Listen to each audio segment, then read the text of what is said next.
pessoal, sejam muito bem-vindos ao segundo episódio do nosso podcast, o Estrito Café Podcast. É um projeto que a gente criou para discutir o ambiente acadêmico, para falar um pouco mais desse movimento e das informações que correm no meio, né? Tanto para as pessoas mais associadas à vida acadêmica, como para a sociedade como um todo. O primeiro episódio foi lá atrás com o professor Noélio e hoje eu tenho a honra de receber aqui a professora doutora Maria Elisa Uber Pessina, professora, pesquisadora, cientista e coordenadora do PPGA, de onde eu vim, inclusive, do mestrado em administração da Unifax. Professora Maria Elisa, muito obrigado por aceitar o convite. Eu queria já emendar com a primeira pergunta, trazendo a sua primeira fala. Quais as atividades que você exerce atualmente? Você é uma pessoa muito dinâmica e da última vez que a gente conversou era um status, agora pode ser outro. E também para o público entender um pouco mais da sua bagagem, da sua experiência, do que você pode trazer aqui para a gente. Então, bom dia, Marcelo, bom dia a todos os ouvintes. Então, Marcelo, a gente como acadêmico, né, a gente que está na carreira acadêmica, a gente tem as atividades profissionais oficiais e tem uma série de outras coisas que a gente se mete. Mas vamos nos restringir às coisas profissionais. Hoje eu sou professora, pesquisadora e coordenadora do mestrado em administração da Unifax, mas eu também dou aula na UF, na Universidade Estadual de Feira de Santana, sou professora da área de gestão pública lá. Mas aí, como eu disse, fora isso, a gente faz parte da Sociedade Brasileira de Administração Pública, líder de tema da Associação Nacional de Pesquisa em Administração e por aí vai. Bom, deixa eu começar aqui servindo o nosso café, porque é o Estrito Café Podcast, né? Eu não consegui trazer adoçante hoje, me desculpe, eu não sei se você toma café com adoçante. Em geral, eu tomo sem nada. Eu também tomo sem nada, mas aqui a gente inclusive tem um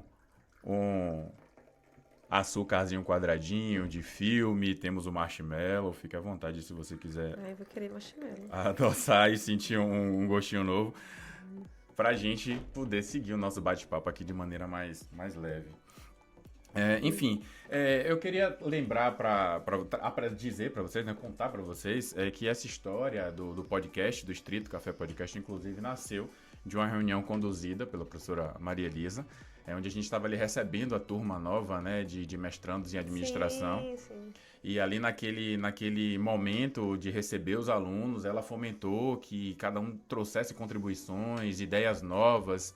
E foi quando o Chayane, eu dou risada dela até hoje, ela parecia uma metralhadora de informações e de ideias. Vamos fazer isso, vamos fazer aquilo. E uma delas foi o podcast. Eu me lembro como se fosse ontem que você falou assim, opa, essa aí a gente vai fazer, essa aí é boa. E ali nasce, né, toda a ideia tudo, de construir o projeto, a gente discutir o nome e tal. E a gente está aqui, né, conduzindo esse projeto que, na verdade, tomou uma proporção maior e abraçou aí todo o programa Estrito Senso da Unifax, desde aquele momento lá, onde ele nasce no PPGA, né? E então, Chayane, inclusive um beijo, Chay, você não pôde estar aqui hoje, mas essa ideia foi veio das suas loucuras criativas lá, e a gente está aqui graças àquele seu feeling que você trouxe pra gente. Bom, a segunda pergunta que eu tenho para trazer pra gente aqui é assim, como a sua carreira acadêmica ela começou, ela se desenvolveu e chegou aqui até esse momento, né? A gente sabe que o curso da vida de cada um é diferente. Eu, por exemplo, eu dediquei mais parte da minha vida no mercado para depois chegar no ambiente acadêmico. Talvez você tenha vindo num caminho diferente ou entrado no meio acadêmico mais cedo. Isso faz com que isso aqui seja muito rico. A gente troque Sim. diversas experiências, Sim. né? E aí eu queria entender como foi sua construção até chegar aqui, nesse momento, e trazendo essas atividades que você executa hoje. Perfeito.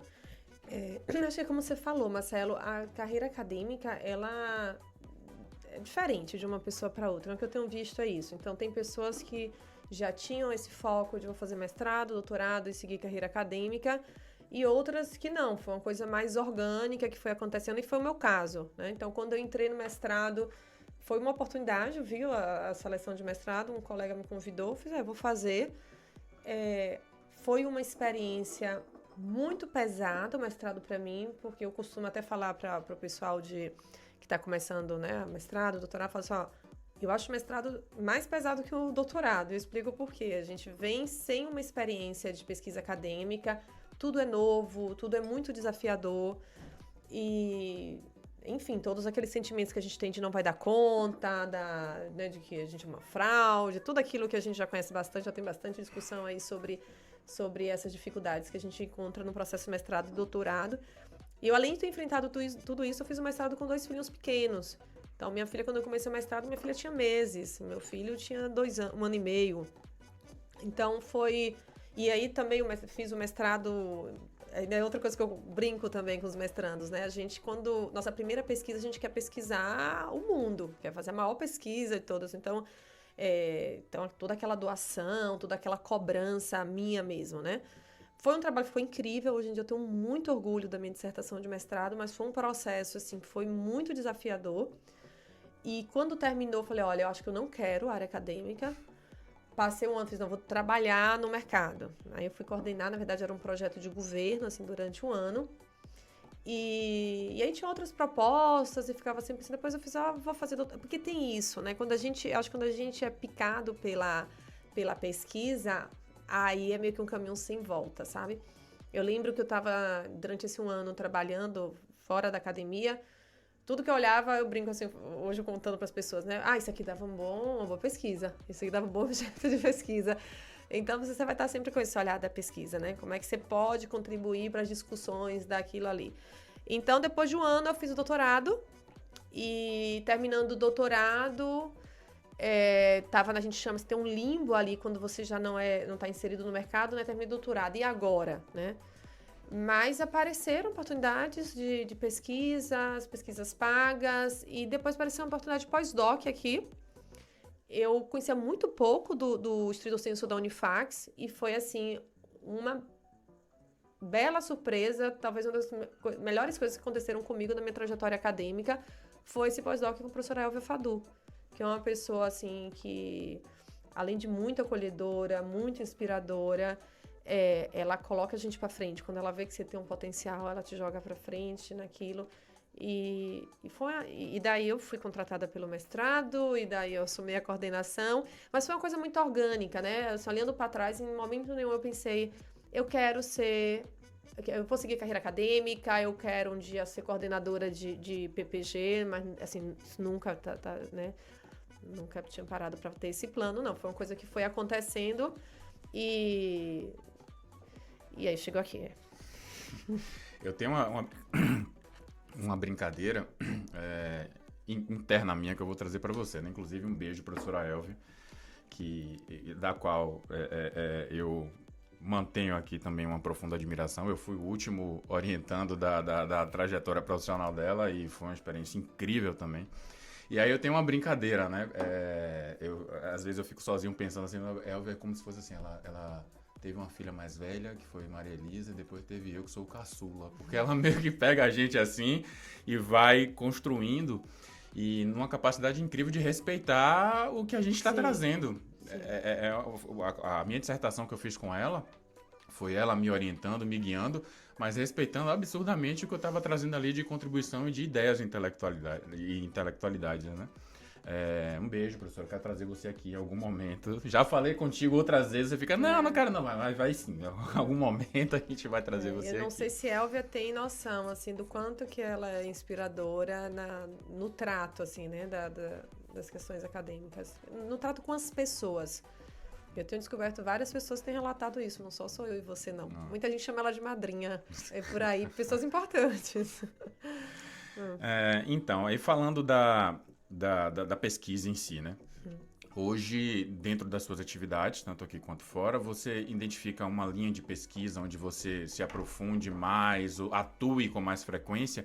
Porque enquanto você é só ali pesquisadora sem o status de estar coordenando um projeto ou até ser professora, você consegue defender basicamente uma linhazinha, mas quando você abre esse guarda-chuva, ter alunos, orientar, coordenar o programa, eu tenho a impressão que isso termina empurrando a ideia de você expandir a temática das suas pesquisas, né? Você consegue ter uma linha mais definida, eu atuo mais por aqui do que por ali? Essa é uma pergunta interessante. Na verdade, porque eu já deixo até de conselho, né, para quem está começando a carreira acadêmica.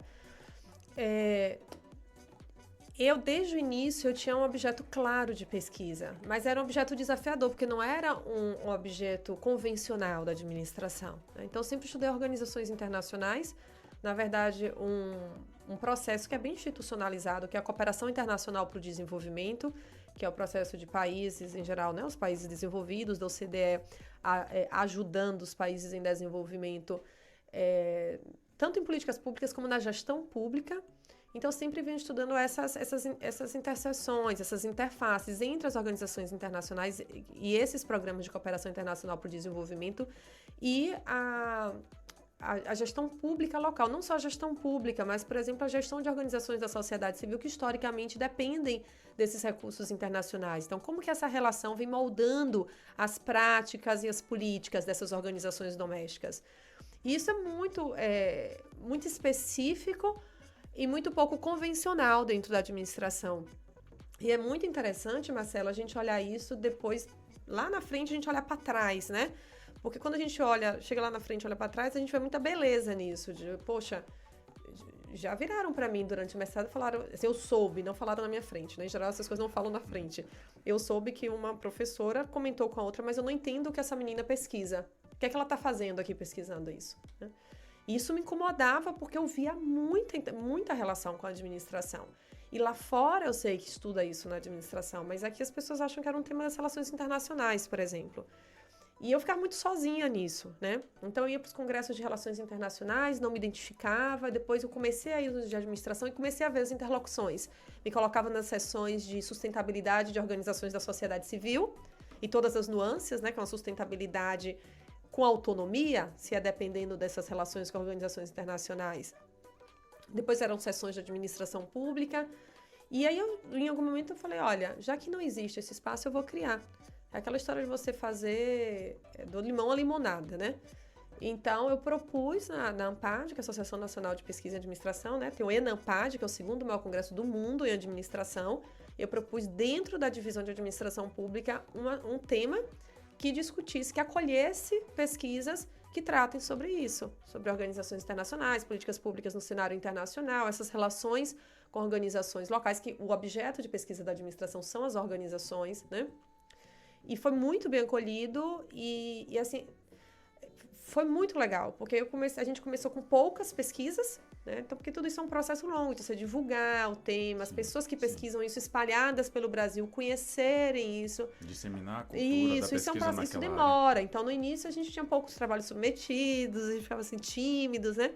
Mas aí, de repente, vinham pessoas que hoje são acadêmicos, mas que trabalharam em organizações internacionais, por exemplo, e que davam testemunhos maravilhosos, do tipo, esse espaço tem que ser mantido. Que bom que criaram esse espaço, não desistam dele, porque a gente precisa desse espaço para discutir, para reunir as pessoas no Brasil que estão pesquisando isso. E aí, ainda ontem eu fiz a submissão para tentar renovar por mais 3 anos esse tema na ENAMPAD, já com outros colegas, né? Um desses colegas era um desse da Federal do ABC Paulista, que elogiava, incentivava. Mas é isso, durante o percurso, é esse conselho que eu dou, sabe? Escolham um tema que vocês gostem. Vai surgir demandas para fugir do tema, se você, né, por exemplo, no papel de orientador. E tudo bem, você pode orientar, mas assim, mantenha aquela linha core. Vai com paciência, né? Ocupando espaços naquela linha, criando espaços se não tiver para você ocupar, fazendo redes, publicando devagarzinho naquela temática, ampliando. Então, quando você fala das orientações, tem orientações que fogem, mas tem, na maior parte delas, o que acontece são oportunidades de eu ampliar o meu objeto de pesquisa. Eu mantenho a mesma linha core, que são as organizações internacionais, mas agora eu estou vendo organizações internacionais e setor privado, né? Então, assim, na verdade, quando você vê, você está cheio de ideias, cheia de possibilidades, fica uma coisa meio caótica, mas eu acho que isso é de todo pesquisador, né? Mas um conselho que eu daria, mantenha essa linha core do que você pesquisa, do que você, né, pode se tornar em algum momento, talvez lá na frente, alguma referência naquela área. Inclusive, nessa diretoria que você construiu e gerou lá na página, a gente publicou o artigo de Fordlândia, né? Sim, por exemplo. A gente tem essa publicação lá juntos, onde a gente faz ali um resgate do que foi a cidade, onde Henry Ford criou nos anos 20 no Brasil só para produzir a borracha, porque estava aquele conflito, né, de mercado internacional. E aí a gente teve aquela produção ali, aquela construção. E no meu caso, por exemplo, definir a minha linha core, né, a minha proximidade com a indústria automotiva foi meio que acontecendo naturalmente, assim. Não escolhi.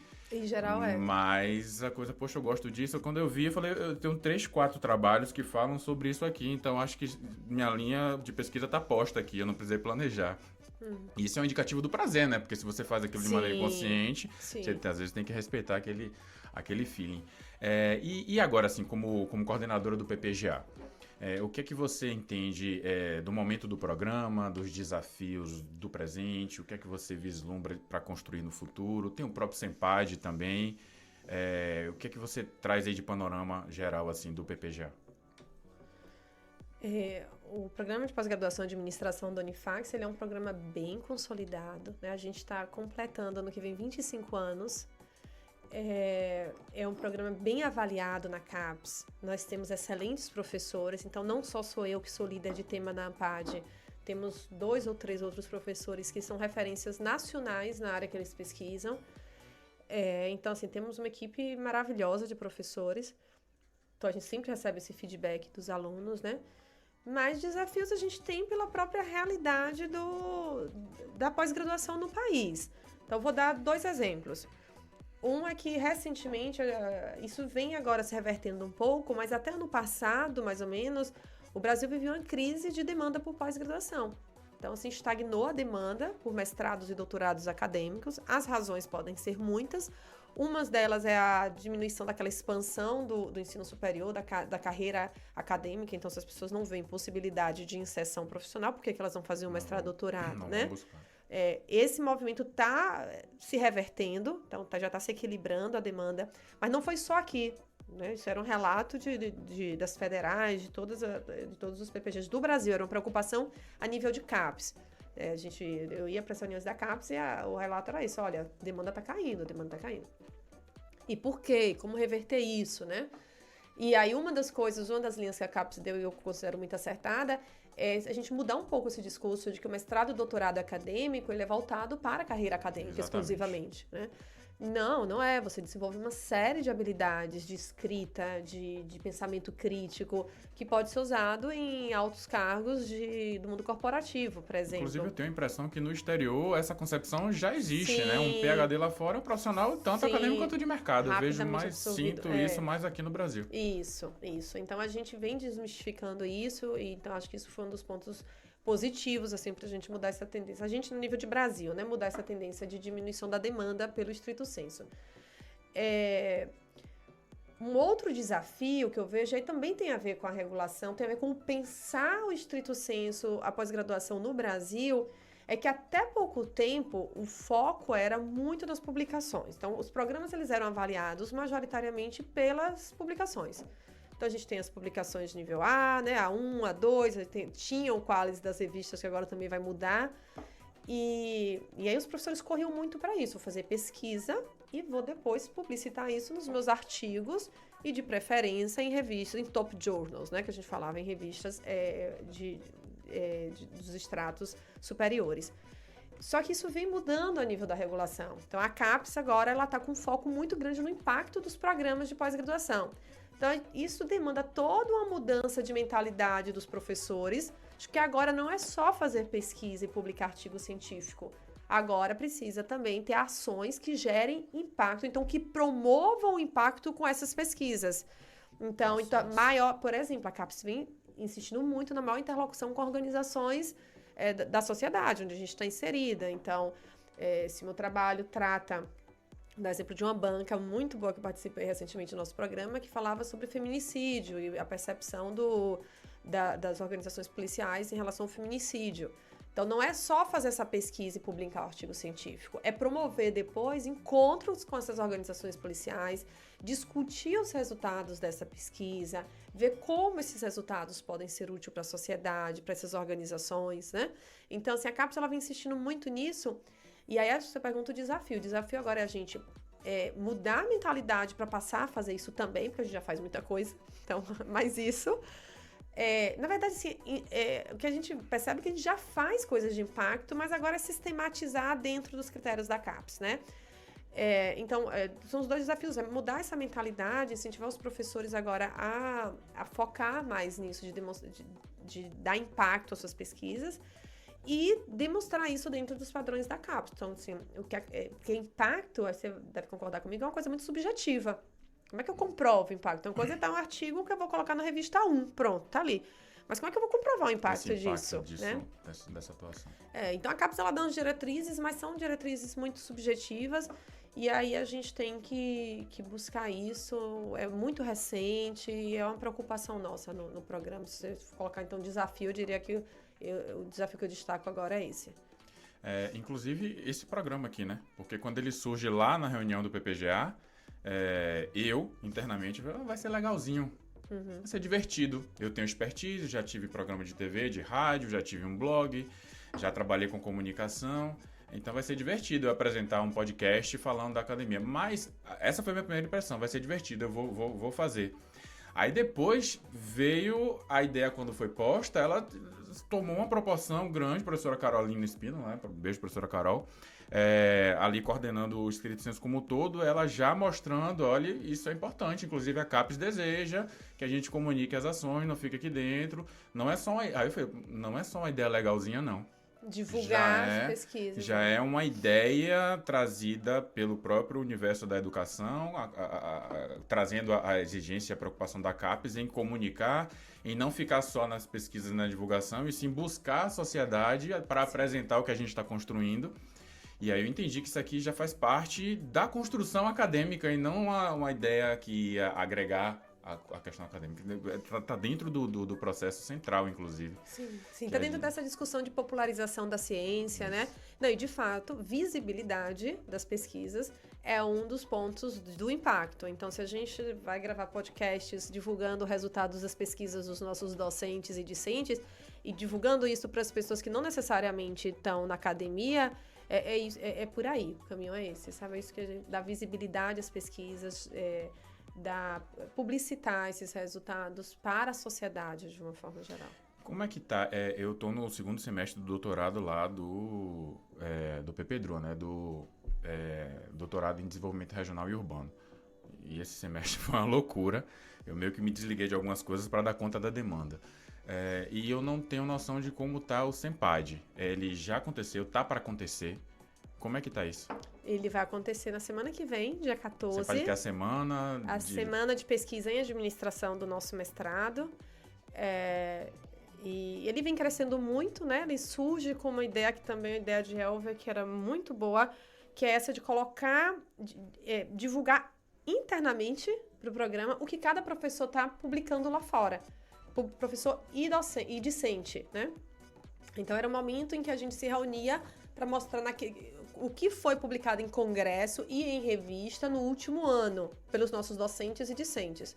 E aí, em algum momento, a gente fez, vamos abrir isso para a comunidade externa? Então, hoje o SEMPAD, ele continua tendo esse momento interno, que a gente acha que é muito relevante, porque, acredite, é um problema de muitos PPGs, de muitos programas, essa falta de comunicação interna. Então, às vezes, as pessoas estão pesquisando coisas que tem toda a interlocução... Ali mas do seu lado. Do seu lado. Isso é um problema clássico dos programas de pós-graduação.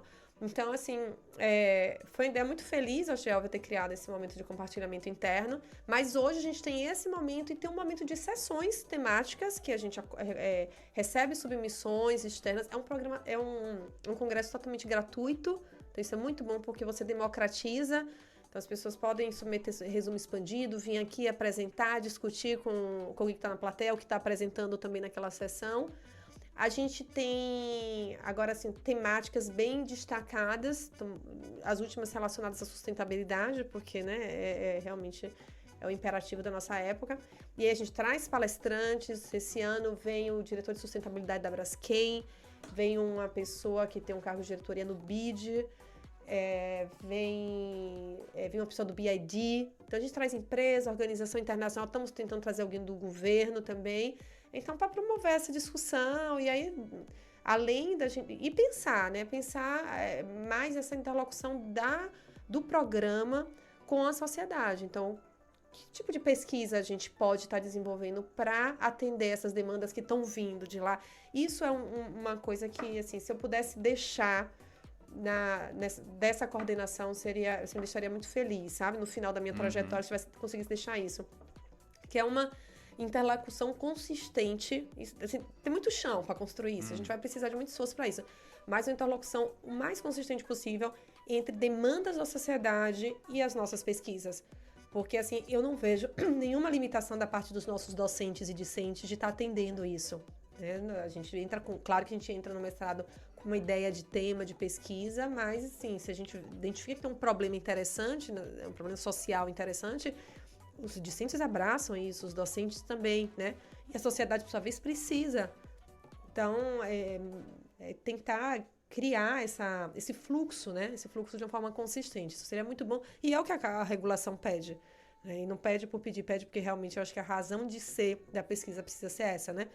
Você tem aquela crítica antiga de que a academia ela fica como uma torre de marfim, né? A gente produz para a gente mesmo usar em nossas pesquisas e aí fica ali uma coisa que se retroalimenta, mas que não sai da torre para a sociedade. Então, assim, é o pedido da CAPES, mas é também, eu acho que é uma coisa que eu teria muita satisfação se eu conseguisse deixar isso de alguma forma como uma marca, assim.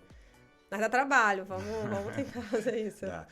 Eu disse há pouco que eu me desliguei um pouco de algumas coisas por causa da demanda do doutorado, mas uma das coisas que eu não me desliguei foi do Sempad, apesar de me fugir a data de realização, porque eu sou avaliador dos artigos do Sempad, né? E eu recebi artigo para avaliar como doutorando e como mestre do programa. Recebi artigos para avaliar e percebi artigos de fora, inclusive, de outros estados, quando eu estava conduzindo ali a leitura. Quando eu estava organizando o Sempad, quando eu estava fazendo o mestrado, era muito tímida essa questão de vir um artigo de fora. E hoje me surpreendeu estar ali como avaliador do evento e receber artigos que eu percebi que eram artigos de outros estados, né? Procurando aqui uma amostra do crescimento. Mas... Agora, eu queria entender a Maria Elisa como um todo, assim, um guarda-chuva grande, assim, como mulher, como mãe, como cientista. Como é que você entende os desafios que você enfrentou ou lidou nesse tempo de construção da vida acadêmica? E como o que é que você acha do investimento da figura, né? E aqui eu estou sendo bem específico, da figura feminina, da mulher, entrar no meio acadêmico, investir a sua energia nessa construção, tanto para os que já fazem parte desse contexto, quanto para os que estão cogitando entrar nessa ideia. É bom você perguntar isso, Marcelo, porque é uma questão que eu sou muito sensível, né? Em algum momento eu cheguei a me aproximar de alguns movimentos como Parenting Science, né? Os pais na ciência. Tem alguns movimentos já a nível de academia no Brasil para discutir a maternidade e a paternidade na academia. Assim, eu desde o início observei como era mais complicado no sentido de ser bem mais lento o processo para a mãe, né? E aí eu observava que de fato, as grandes referências acadêmicas nas diversas áreas eram ou homens ou mulheres que optaram por não ter filhos, né? E eu percebi, e eu parei para olhar para isso porque eu olhava que eu acabava ficando um pouco para trás no sentido de que não era menos esforço, mas era, por exemplo, o fato de no final de semana eu não poder estar cumprindo com o prazo porque eu tinha que estar ficando com meus filhos, né? E várias vezes eu precisei empurrar meus filhos para outras pessoas e fica com eles no final de semana, eu preciso terminar isso durante o mestrado e doutorado, principalmente. Durante o mestrado, principalmente, eles eram pequenos, então eu acabei trabalhando muito nas madrugadas. E aí, durante o dia, você, depois de passar uma noite sem dormir, qual a qualidade dessa mãe para os filhos, né? E não rende menos como pesquisadora, como mãe também. Como mãe também. Então, é um preço que os filhos acabam pagando, inevitavelmente. Hoje em dia, como já, né, já como professora, pesquisadora, com contrato, os filhos já maiores, as coisas se estabilizaram bem mais.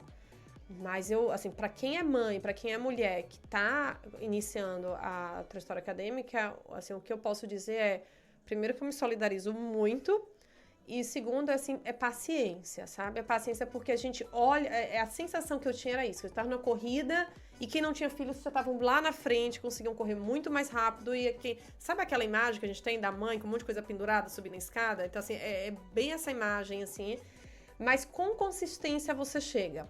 Mas essa lentidão gera ansiedades, gera angústias de não tô conseguindo publicar, não tô conseguindo participar dos congressos. Para você ter ideia, a gente começou a discutir agora no Brasil Espaço Kids em congresso acadêmico. Eu fiz doutorado na Austrália, Sanduíche, em 2017. Todos os congressos acadêmicos que eu sondava tinham Espaço Kids. Então, aqui no Brasil isso está sendo discutido agora. O último Enampad teve Espaço Kids. Agora eu acabei de ir lá em setembro, né? Eu vi. Mas, assim, são discussões que estão começando a ter. Os congressos voltarem a ser em hotel, de repente, porque antigamente era, né? Em área de hotel, que aí os filhos ficam ali com o companheiro e consegue a mãe pesquisadora consegue participar melhor. Mas lá atrás, essa discussão nova, na minha época não tinha, né? Os movimentos, esse movimento que eu te falei, por exemplo, o Parenting Science estava começando. E, assim, para quem está passando por isso, é dizer, olha, resiliência, vai ser mais devagar, vai depender muito da rede de apoio que a gente tem. Então, tem mães que têm uma rede de apoio maravilhosa, tem outras, como no meu caso, que não, meus pais no interior, enfim. E aí gera as ansiedades, porque não é só dificuldade, é toda instabilidade também, né? Você ali vai estar uma mulher que dá conta, em geral, tá? De um mestrado e um doutorado e de filhos, ela não tem como ainda assumir o emprego. Então, ela fica, em geral, vivendo só que não é um só, né? Do mestrado e doutorado, e filhos, e cuidar dos filhos, né? E a gente se cobre, quer fazer a coisa bem feita, e a sensação é que não faz bem feito nem a parte da criação dos filhos, nem a parte da pesquisa. Mas tem isso também da instabilidade até financeira, né? Poxa, eu tô aqui ainda de bolsista. Mas então é isso, olha, é resiliência, entender que é um processo lento, mas se você ultrapassa ele de uma forma consistente, você chega onde você quer chegar, sabe? Mas é mais difícil do que quem não tem filho, obviamente. Você vai ter resiliência em relação a isso, a seus tempos, e se manter ali consistente, com paciência, que você chega. Porque aí vem ansiedade, vem angústia, é inevitável, né? E é uma estrutura que, se a gente, enquanto sociedade, não prestar atenção, a gente tá desperdiçando, tipo, jogando fora mesmo uma quantidade de inteligências absurda, né? Porque, assim, tem uma intelectualidade ali. Ela só precisa de uma estrutura para eu ganhar aquela intelectualidade para mim. Então, a sociedade tem que chegar. Eu não posso perder esse valor aqui, não. Peraí, deixa eu dar uma estrutura melhor, porque essa inteligência precisa ficar aqui comigo. Senão a gente joga isso fora e a sociedade não vai crescer desperdiçando suas inteligências, né? Suas intelectualidades, né? Inspira outras meninas, né? A minha filha, ela sempre fala, mãe, minhas amigas, elas adoram ver você na pesquisa e tal. Então, eu acho que acaba tendo isso, da gente inspirar outras meninas também. Eu acho um debate importante. Quando eu lembrei de fazer essa pergunta, a gente estava discutindo lá atrás no Enem, e o Enem tratou sobre esse tema, né, do trabalho invisível da mulher no lar enfim, acho que a sociedade está amadurecendo com relação a isso, mas ainda tem muito caminho para percorrer. As próprias estruturas, as próprias questões estruturais inconscientes, às vezes, né, às vezes a pessoa se mostra consciente, mas inconsciente ela já manifesta um outro ato ali que prejudica a caminhada da mulher e das outras minorias e das outras questões que a gente precisa prestar um pouco mais de atenção, cada vez mais, na verdade. E com relação agora no todo, para a gente finalizar, como você enxerga a importância dos estudos continuados, do cientista iniciante? Porque aí eu quero amparar a turma que está chegando no mestrado em administração, cá no Desenvolvimento Regional e Urbano do PPDRU e no MDGPP, eu acho que é isso, né? Mestrado, Direito e Governança Políticas Públicas, essa turma que está chegando agora. Onde ela pode enxergar a importância do que ela está se propondo a fazer, tanto no meio acadêmico quanto no mercado. Estou chegando, vou aprender tudo isso, vou construir tudo isso, e isso vai ser importante sim para mim e para a sociedade de tal maneira. Não é uma tarefa fácil, assim, não é uma coisa... A gente tem que ter também um pouco de resiliência de entender que às vezes a gente vai encontrar o objeto de pesquisa com uma super função social, com isso muito evidente, e em outros momentos não, né? Eu tenho dito isso muito para os mestrandos. Olha, procure incansavelmente um objeto que te dê prazer de pesquisar, que você veja função social nisso, por mais micro que seja isso, mas que você entenda que isso vai ajudar algum setor da sociedade, alguma organização. Mas, às vezes, isso não vai aparecer a tempo e faz o possível, né? Eu acho que a gente tem que ser muito acolhedor consigo mesmo nisso. Eu te falo por quê? Porque no mestrado eu consegui encontrar isso, eu via um problema claro, estava muito relacionado em geral, a minha história de vida, ao trabalho que meus pais tinham feito, eu vi umas mudanças ali em determinado período, eu fui estudar essas mudanças, meus pais trabalharam para a cooperação internacional, né? E, assim, para mim fez todo sentido pessoalmente e fez todo sentido depois da devolutiva para a sociedade. Então, assim, era muito prazeroso, Marcelo, quando eu ia nos encontros de organizações que eram afetadas por essas mudanças, eu explicava o porquê dessas mudanças e as pessoas vinham me agradecer depois. Poxa, finalmente eu entendo porque está mudando tudo. As mudanças vinham de cima para baixo, um monte de cobranças, e a gente não entendia por quê. E agora alguém explicou pra gente o porquê. Era muito legal isso, né? Muito isso, realmente. Agora, no doutorado, eu busquei a mesma função social na minha pesquisa e fui para o sanduíche já no 2º ano de doutorado, mudei praticamente de tema lá e eu, assim, por diversas circunstâncias, eu ia para a África fazer um trabalho comparativo, aí já não deu, né? Por uma série de circunstâncias eu fui simplificando e tal, mas eu consegui encontrar uma coisa que me deu prazer, que me dava prazer não só a pesquisa, mas depois estar em espaços de interlocução, de discussão sobre aquele tema, né? Então, tá aprendendo e me relacionando com outras pessoas que pesquisam aquilo, porque no final também, às vezes sua pesquisa não consegue trazer tudo que você queria, mas ela te insere no espaço de discussão de um tema que você acha super interessante e você segue nele, né? E no doutorado eu estudei cooperação Sul-Sul, era um momento que a cooperação Sul-Sul estava caindo muito, então teve toda aquela transição ali de Dilma para Temer, enfim. Mas o conselho que eu daria é isso: busque uma função social para o seu trabalho e busque um tema que te dá prazer de estudar, pela sua história, pela história de seus pais, pelo que seja, que te dá questões que te inquietem, né? Mas no momento que você não conseguir fazer isso, também tenha resiliência, faça o que é possível, faça uma boa pesquisa, porque tem tempo para fazer isso depois. Você pode fazer isso no doutorado e, assim, isso não é um jargão, às vezes parece, faz depois, mas pode fazer depois. Você pode fazer isso no pós-doutorado, pode fazer isso depois que ter terminado o pós-doutorado, que você seja um pesquisador independente. Pode né? completar aquilo com artigos em paralelo. Isso. E também não tem o constrangimento de mudar de tema. Eu vi, assim, eu tive a sorte de me manter no mesmo tema até hoje. Hoje as pessoas me procuram como uma referência daquele tema, porque era um tema, como eu falei, pouco debatido na administração. Mas, assim, não tem constrangimento também de mudar de tema, de um mestrado para o doutorado e construir uma trajetória nova com alguma coisa que agora te parece mais interessante.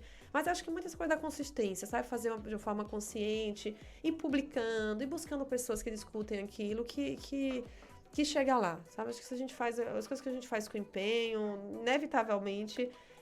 e na academia não é diferente, inevitavelmente você vai chegar lá, de estar depois em espaços que você fala, poxa, valeu a pena hoje poder estar trazendo as minhas pesquisas com um certo reconhecimento, né?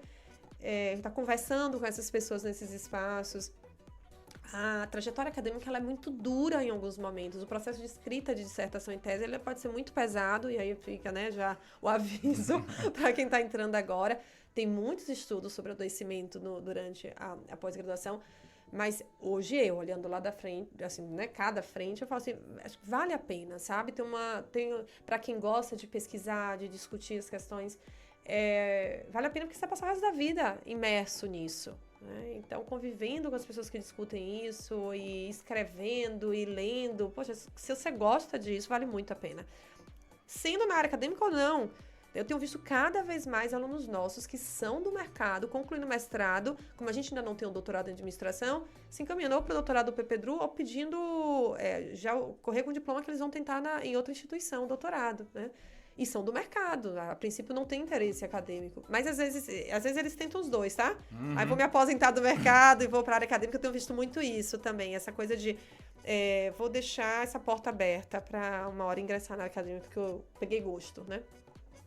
Eu sempre tive no radar, né? Quando eu estava na graduação, lá em 2005, 2004, eu via notícias do mestrado em administração da Unifax. Eu via a avaliação do MEC conceituando a nota máxima lá em 2003, 2004. Falei, um dia meu mestrado vai ser lá. E aí veio o filho, veio o mercado, veio minha profissão toda. Mas isso nunca fugiu do meu radar. Até o dia que eu consegui conciliar as questões da vida e falei, opa, agora eu vou lá naquele mestrado da Unifax que eu sonhei há quase 20 anos atrás e vou trazer isso. Eu sinto que essa, para mim, é a minha grande riqueza. Para além da questão material. É o que a gente cresce aqui intelectualmente, o que a gente cresce na nossa capacidade de analisar as coisas do mundo, de enxergar, de sair da nossa posição, da nossa perspectiva e enxergar pela perspectiva dos outros, de deixar a nossa pré-conclusão de lado e analisar cientificamente um fato. Eu me sinto muito rico com o ganho que esse ambiente aqui proporciona pra gente, e é por isso que eu acho que o mercado tem sim que vir aqui absorver um pouco disso e voltar com esse profissional para lá, porque o mercado também tem muito a crescer. Professor, eu queria te agradecer por esse cafezinho aqui que a gente tomou com marshmallow, pelo convite, pela paciência, né, porque demorou da gente retomar o projeto, mas agora acho que a gente não vai parar, a gente vai ter uma continuidade. Deixar em aberto aqui o espaço para as demandas do PPGA, não só para, de repente, a gente trazer um convidado do PPGA, como para dar um recado. Marcelo, dê um recado lá que o programa vai realizar tal evento, tal palestra, tal lançamento de livro, qualquer coisa que a gente precisa comunicar, porque no meio de uma conversa com um entrevistado a gente pode chamar esse lembrete. E, enfim, isso aqui nasceu de uma reunião conduzida por ti e vai estar de portas abertas para o que você precisar e pensar em utilizar essa ferramenta. Muito obrigado aqui se você quiser deixar um último recado, um agradecimento, fique à vontade, mas era isso que a gente tinha para conversar. Não, eu que te agradeço, Marcelo, tanto por esse momento agora, como pela iniciativa que vocês tiveram de criar o Distrito Café, né? Como eu já falei lá atrás, assim, isso é muito importante. Quando vocês tiveram essa ideia, eu fiz, gente, vamos colocar isso, vamos concretizar isso, porque dá visibilidade específica, trazer os professores, trazer os discentes para apresentar os resultados das suas pesquisas, né? Então, tem muito potencial isso. Então, agradecer a equipe toda que está à frente do Distrito Café. Eu adoro o nome. E, assim, contem com a gente, vida longa, esse podcast, que a gente possa disseminar o máximo de pesquisas possíveis para a sociedade. Obrigada, Marcelo. De nada, pessoal. Tá aí posto o segundo episódio do Distrito Café Podcast. Compartilhe esse material. A gente sabe que no meio digital a gente fica meio refém dos algoritmos. Os algoritmos, de repente, só distribuem o que é de interesse da massa. Então, a gente tem que fazer uma forcinha a mais para disseminar esse conteúdo acadêmico. Compartilhe, mande para um amigo, para um colega. Faça uma força para a gente suplantar os vícios do algoritmo aí e a gente conseguir colocar a nossa pauta, essa riqueza que a gente discutiu aqui, à disposição da sociedade como um todo. Tá bom? Muito obrigado por acompanhar esse bate-papo até aqui. E a gente se vê na próxima entrevista, no próximo bate-papo do Distrito Café Podcast.